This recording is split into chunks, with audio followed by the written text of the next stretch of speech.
ಆಯಾ ಸಮಾಜದ ಅಂಕಿ ಸಂಖ್ಯೆಗಳಿಗೆ ಅನುಗುಣವಾಗಿ ಅವರವರಿಗೆ ಸರ್ಕಾರದ ಸವಲತ್ತುಗಳನ್ನು ಒದಗಿಸಲಿಕ್ಕೆ ಆಗುತ್ತೆ. ಇದ್ರ ಮೇಲೆ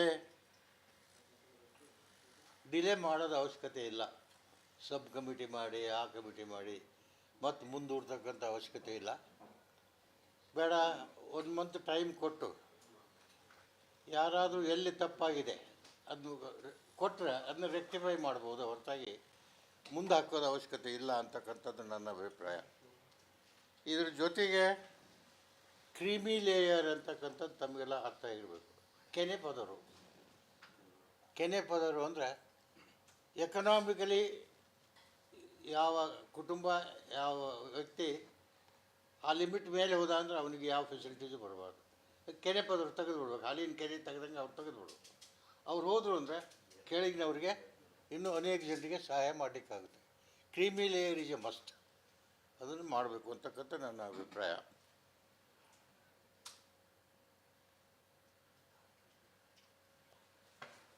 ಒಂದು ತಿಂಗಳ ಟೈಮ್ ಕೊಟ್ಟು ಏನಾದರೂ ಮಿಸ್ಟೇಕ್ ಇದ್ದರೆ ತಂದು ತೋರಿಸಿದರೆ ಅದನ್ನ ರೆಕ್ಟಿಫೈ ಮಾಡಲಿಕ್ಕೆ ಅವಕಾಶವನ್ನು ಕೊಡಬೇಕು. ಇದು ಅತಿ ಶೀಘ್ರದಲ್ಲಿಯೇ ಕಾರ್ಯರೂಪಕ್ಕೆ ಬರಬೇಕು ಅಂತಕ್ಕಂಥದ್ದೇ ನನ್ನ ಅಭಿಪ್ರಾಯ.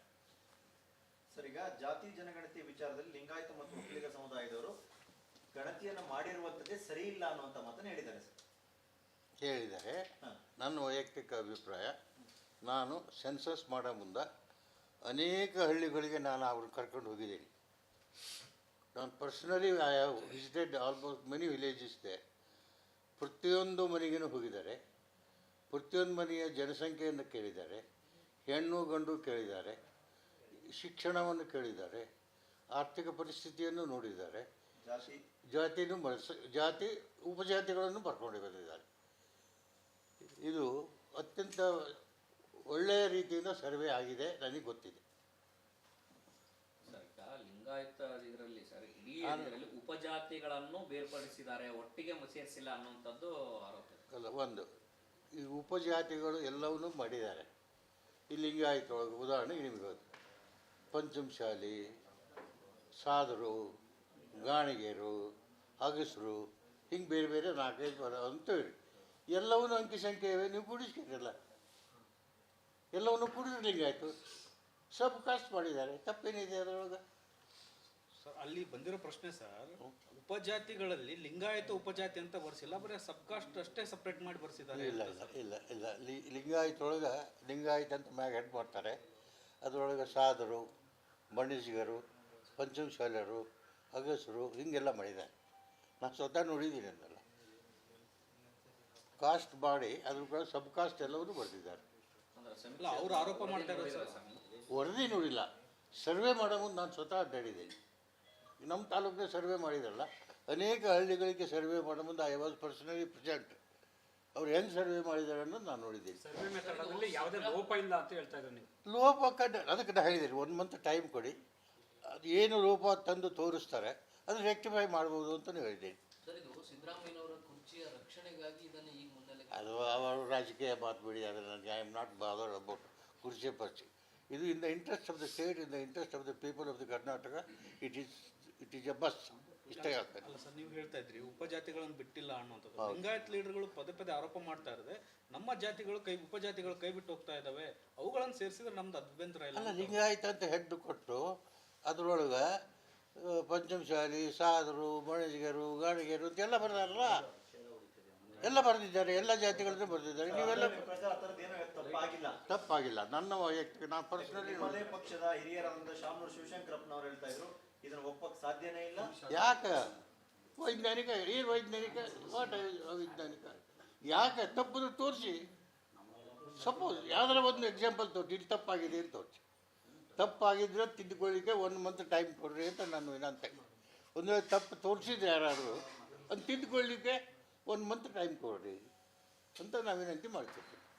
ಈಗ ನಿಮ್ಮ ಪ್ರಕಾರ 1 ತಿಂಗಳಲ್ಲಿ ಜಾರಿ ಮಾಡಬೇಕು, ಅತಿ ಶೀಘ್ರದಲ್ಲಿ. ಬೇಡ 1 ತಿಂಗಳಾಗಲಿ 2 ತಿಂಗಳಾಗಲಿ, ಅತಿ ಶೀಘ್ರದಲ್ಲಿ ಇದು ಜಾರಿ ಆಗಬೇಕು, ಆಗಲೇಬೇಕು. ಎಲ್ಲ ಸಮಾಜದ ದೃಷ್ಟಿಯಿಂದ, ಒಂದು ಸಮಾಜ ಅಲ್ಲ, ಎಲ್ಲ ಸಮಾಜದ ದೃಷ್ಟಿಯಿಂದ. ಈಗ ಸಪೋಸ್ ಈಗ ನೀವು 10 ಬಂದಿದ್ದೀರಿ ಅಂದ್ರೆ 10 ಬಂದಿದ್ರೆ ನಿಮಗೆ 10 ಮಂದಿಗೆ ಏನು ಪಾಲು ಸಿಗ್ಬೇಕಾದ್ರೆ ಸರ್ಕಾರ ಸಿಗ್ತವೆ. ಅವ್ರು 20 ಮಂದಿ ಇದ್ರೆ 20 ಮಂದಿ ಸಿಗ್ತದೆ, ಏನು ತಪ್ಪೇನಿದೆ ಅದರೊಳಗೆ? ನಿಮ್ಮ 10 ಮಂದಿ ಒಳಗೆ ನೀವು ಆ ಎಕನಾಮಿಕ್ ಸ್ಟ್ಯಾಂಡರ್ಡ್ ಮೇಲೆ ಹೋದ್ರೆ ಕೆನೆ ಪದರು ಕ್ರೀಮಿ ಲೇಯರ್ ನಿಮ್ಮನ್ನು ಬಿಟ್ಬಿಡ್ಬೇಕು, ಮತ್ತು ಉಳಿದ್ರೆ ನಿಮ್ಮನ್ನು ತಗೋಬೇಕು, ನಿಮ್ಮವರಿಗೆ ಬರ್ತದಲ್ಲ. ಸೊ ಆದರೂ ಯಾಕೆ ಸರ್ ಇಷ್ಟು ವರ್ಷಗಳು ಬೇಕಾಯ್ತು ಅಂತ? ಅಲ್ಲ, ಈ ವರದಿ ಜಾರಿ ಆಗಕ್ಕೆ ಇಷ್ಟು ವರ್ಷ ಆಗಿದೆ, ಆಗಿನ ಸಂದರ್ಭಕ್ಕಿದು, ಬಟ್ ಇಷ್ಟು ವರ್ಷ ಯಾಕೆ ಡಿಲೇ ಆಗಿದೆಯಲ್ಲ? ಇಚ್ಛಾಶಕ್ತಿ ಕೊರತೆ ಅಂತನಾ? ನೋಡಿ, ಕಾಂಗ್ರೆಸ್ ಸರ್ಕಾರ ಇದ್ದಾಗ ವರದಿ ಬಂತು, ಅದನ್ನು ಸರ್ಕಾರಕ್ಕೆ ಸಬ್ಮಿಟ್ ಆಗಲಿಲ್ಲ. ಹೀಗಾಗಿ ಕಾಂಗ್ರೆಸ್ ಸರ್ಕಾರ ಅದನ್ನ ಇಂಪ್ಲಿಮೆಂಟ್ ಮಾಡಲಿಕ್ಕೆ ಸಾಧ್ಯ ಆಗಲಿಲ್ಲ. ಈಗ BJP ಸರ್ಕಾರ ಅದಕ್ಕೆ ಗಮನನ ಹರಿಸಲಿಲ್ಲ. ಈಗ ಕಾಂಗ್ರೆಸ್ ಸರ್ಕಾರ ಬಂದಿದೆ, ಒತ್ತಡ ಇದೆ, ಈಗ ಅದನ್ನು ಇಂಪ್ಲಿಮೆಂಟ್ ಮಾಡಿರಿ ಅನ್ನೋಕ್ಕೆ ನಾವು ಕಾಂಗ್ರೆಸ್ಸಿಗರಾಗಿ ಹೇಳ್ತಾ ಇದ್ದೇವೆ. ಅಲ್ಲ, ಕುಮಾರಸ್ವಾಮಿ ಅವಾಗ ಸ್ವೀಕರಿಸೋದಕ್ಕೆ ರೆಡಿ ಆಗಿರಲಿಲ್ಲ, ಎಲ್ಲ ರೆಡಿ ಆಗಿತ್ತು, ಸರ್ಕಾರ ಕೊಡೋದಕ್ಕೆ ರೆಡಿ ಆಗಿತ್ತು ವರದಿ, ಬಟ್ ಅವ್ರು ಸ್ವೀಕರಿಸಕ್ಕೆ ರೆಡಿ ಆಗಿರಲಿಲ್ಲ. ಆಗಿನ ಸರ್ಕಾರ ರೆಡಿ ಆಗಲಿಲ್ಲ, ಅದಕ್ಕೆ ಮಾಡೋಕ್ಕಾಗುತ್ತೆ? ಮಾಡ್ಬೋದಾಗಿತ್ತು, ಅವರು ಮಾಡ್ಬೋದಾಗಿತ್ತು. ಈಗ ಕಾಂಗ್ರೆಸ್ ಸರ್ಕಾರ ಬಂದಿದೆ, ಈಗ ಅದನ್ನು ಮಾಡಬೇಕು ಅಂತಕ್ಕಂಥದ್ದು ಸರ್ಕಾರದ ಮೇಲೆ ಒತ್ತಡ ನಂದಿದೆ. ಈಗ ಕ್ಯಾಬಿನೆಟ್ ಒಳಗಡೆ ಇರುವಂತ ಒಕ್ಕಲಿಗ ಮತ್ತು ಲಿಂಗಾಯತ ಸಚಿವರು ವರದಿ ತಗೊಳ್ಳೋಕು ಮುಂಚೆನೆ ವಿರೋಧಿಸಿ ಸಹಿ ಕೂಡ ಮಾಡಿದ್ದಾರೆ. ಆ ವರದಿ ಮೇಲೆ ತೀರ್ಮಾನ ಮಾಡಬೇಕಾಗಿರೋದು ಕ್ಯಾಬಿನೆಟ್. ಅದ್ರ ಒಳಗಿರೋರೇ ವಿರೋಧಿಸುವಾಗ ಈ ವರದಿಗೆ ಏನ್ ಮಹತ್ವ ಇದೆ? ಇದು ಜಾತಿಯ ಪ್ರಶ್ನೆ ಇಲ್ಲ. ಲಿಂಗಾಯತರು, ಒಕ್ಕಲಿಗರು, ಅವೈಜ್ಞಾನಿಕ, ಏನೇನು ಅವೈಜ್ಞಾನಿಕನೂ ಇಲ್ಲ. ಚೆನ್ನಾಗಿ ರಿಪೋರ್ಟ್ ಇದೆ, ಓದಲಿ. ಅದನ್ನ ಓದಿದ ಮ್ಯಾಗ ಅವ್ರಿಗೆ ಗೊತ್ತಾಗತ್ತೆ.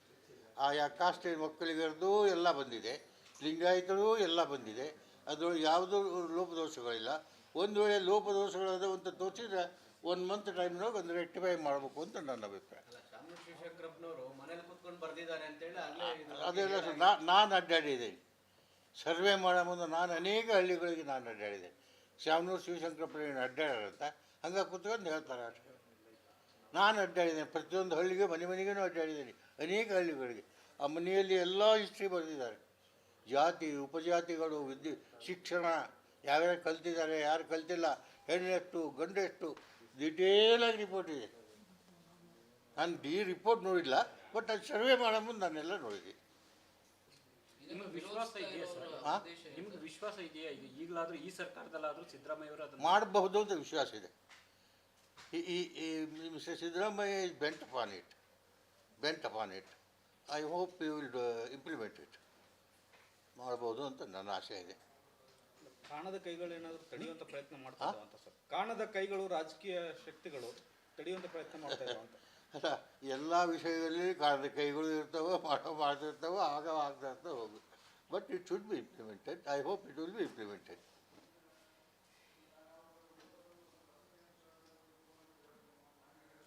ಇದು ಎಲ್ಲ ಸಮಾಜಕ್ಕೂ ಒಳ್ಳೆಯದು.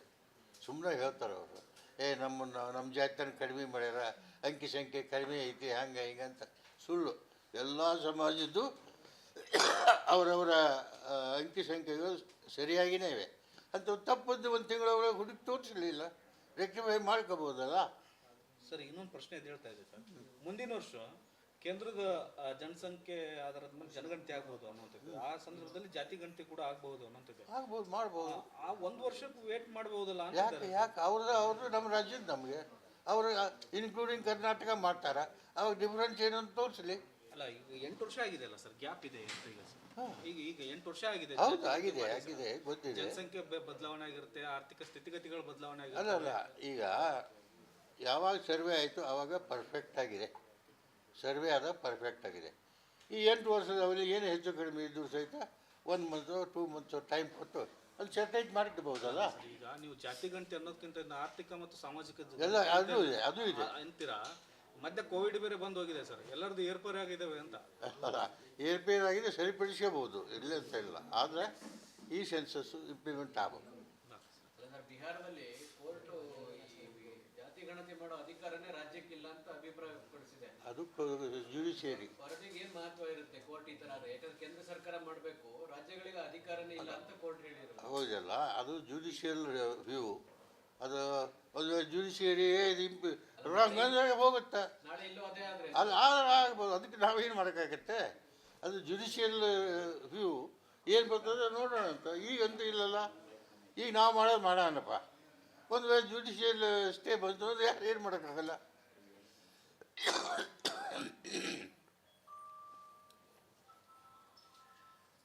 ಹೇಳಿ, ಏನಾದರೂ ಹೇಳಿ. ರಾಜ್ಯ ರಾಜಕೀಯ ಮಾತಾಡ್ತೀರಾ ಸರ್? ಯಾವ ರಾಜ್ಯ ರಾಜಕೀಯ ನಮ್ಮದು ರಾಜ್ಯ ಮಾತಾಡಿ ಮುಗಿದೋಗ್ತಾರೆ ನಂದೇ ರೀತಿ ಮಾತಾಡೋದು. ಅಲ್ಲ, ನೀವೊಂದು ಅಭಿಪ್ರಾಯ ವ್ಯಕ್ತಪಡಿಸಿ. ಅದಕ್ಕೆ ಹೊರತುಪಡಿಸಿ ಸಿದ್ದರಾಮಯ್ಯ ಅವ್ರ ಸೈಟ್ ಕೊಟ್ಟಿದ್ದು ಅಲ್ಲ ಅದ್ರ ಬಗ್ಗೆ ಈಗಾಗಲೇ I have commented. I can't want to raise it again.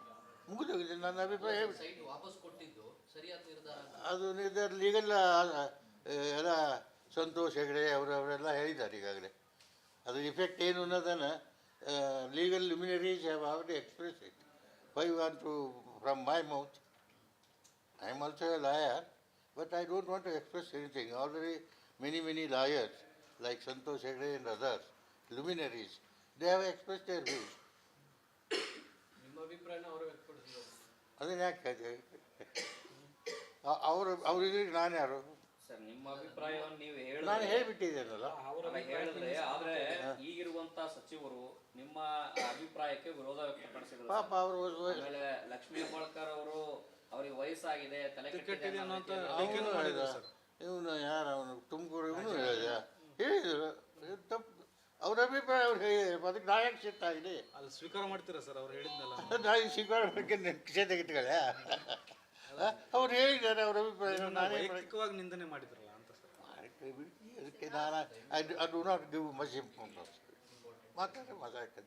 BJP ರಾಜ್ಯಾಧ್ಯಕ್ಷ ವಿಜಯೇಂದ್ರ ಅವರು ಹೇಳ್ತಾ ಇದ್ರು, ದಸರಾ ಬಳಿಕ ಸಿಎಂ ಬಿಜೆಪಿ ರಾಜ್ಯಾಧ್ಯಕ್ಷ ವಿಜಯೇಂದ್ರ ಹೇಳ್ತಿದ್ರು, ದಸರಾ ಬಳಿಕ ಸಿಎಂ ರಾಜೀನಾಮೆ ಕೊಡ್ತಾರೆ. ಅವ್ರಿಗೆ ಗೊತ್ತಿರಪ್ಪ, ನನಗೆ ಗೊತ್ತಿಲ್ಲ. ನನಗೆ ಅದರ ಐಡಿಯಾ ಇಲ್ಲ. ಸರ್, ತಾವು ಯಾಕೆ ಸ್ತಬ್ಧರಾದ್ರಿ? ಯಾವತ್ತು ಹೇಳಿದ್ರೆ ತನಿಖೆಯನ್ನು ಎದುರಿಸಬೇಕು, ಮುಖ್ಯಮಂತ್ರಿಗಳು ರಾಜೀನಾಮೆ ಕೊಡಬೇಕು. ಹೌದು, ನನ್ನ ಅಭಿಪ್ರಾಯ ಹೇಳಿದೆ. ಹೌದು, ಇವತ್ತು ಅದೇ ಅಭಿಪ್ರಾಯಕ್ಕೆ ಬದ್ಧರಾಗಿದ್ರೆ ನಾ ಹೇಳಿದ್ರೆ ನನ್ನ ಅಭಿಪ್ರಾಯ ನಾ ಬದ್ಧ ಇರ್ತೇನೆ ಯಾವಾಗಲೂ. ಓಕೆ, ಮುಖ್ಯಮಂತ್ರಿಗಳ ರಾಜೀನಾಮೆ ಹೇಳಿಕೆ ಈಗಲೂ ಬದ್ಧ ತಾವು? ಅಲ್ಲ, ಯಾವಾಗಲೂ ನಾನು ಒಮ್ಮೆ ಹೇಳಿದ ಮೇಲೆ ಅದ್ರ ಬಗ್ಗೆ ಅದು ಬದಲಾವಣೆ ಆಗೋಕ್ಕಾಗುತ್ತಾ? ಬದಲಾವಣೆ ಅಲ್ಲ, ನನ್ನ ಅಭಿಪ್ರಾಯ ನಾನು ಹೇಳಿದ್ದೀನಿ, ನನ್ನ ವೈಯಕ್ತಿಕ ಅಭಿಪ್ರಾಯ. In the interest of the party. ಅದು ಇಂಪ್ಲಿಮೆಂಟ್ ಮಾಡೋದು ಬಿಡೋದು ಅವ್ರಿಗೆ ಬಿಡೋದಪ್ಪ. ಅದಕ್ಕೆ ನಾವೇನು ಮಾಡೋಕ್ಕಾಗತ್ತೆ? ಖರ್ಗೆ ಅವರು ಹೇಳಿದ್ರು ಸರ್ ನಿಮ್ಮ ಹೇಳಿಕೆ ಮೇಲೆ ಖರ್ಗೆ ಅವರೇ ಡ್ಯಾಮೇಜ್ ಆಗ್ತಾ ಇದೆ ಅನ್ನೋದನ್ನ. ಅಲ್ಲ, ಖರ್ಗೆ ಅವರು ಸ್ಪಷ್ಟವಾಗಿ ಹೇಳಿದ್ದಾರೆ, ಇವತ್ತು that person may be in the party or may not be in the party, but it will affect the party, not the individual ಅಂತ ಸ್ಪಷ್ಟವಾಗಿ ಹೇಳಿದ್ದಾರೆ.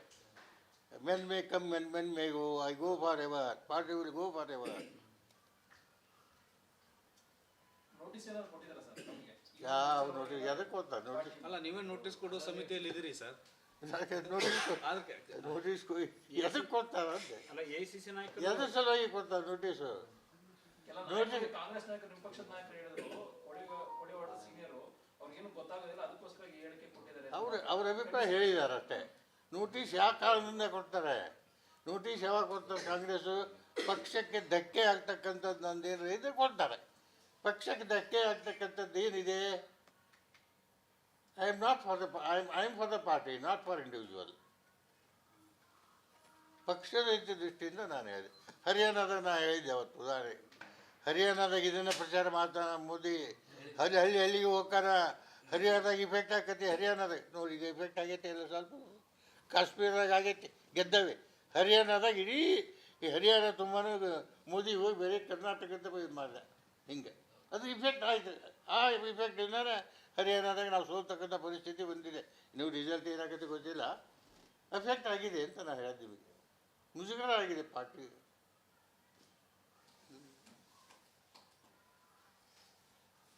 ಇಲ್ಲ, ತಾವೆಲ್ಲ ಬಂದಿರಪ್ಪ, ಥ್ಯಾಂಕ್ಸು. ಕರೆದಾಕ್ಷಣ ವೆರಿ ಥ್ಯಾಂಕ್ಸ್. ನಾ ಏನು ಹೇಳಿ ಅಂತ ಬರೀರಿ, ನನಗೇನಿದೆ. ಅಲ್ಲ, AICC ಲೀಡರ್ಗಳೇನೋ ನಿಮ್ಗೇನು ವಾರ್ನ್ ಮಾಡಿದ್ದಾರೆ ಸರ್? ಯಾವ AICC ಲೀಡರ್ ರೀ? ಯಾವ AICC ಲೀಡರು? ನಾನು ಖರ್ಗೆ ಅವರು ಫ್ರೆಂಡ್ಸು.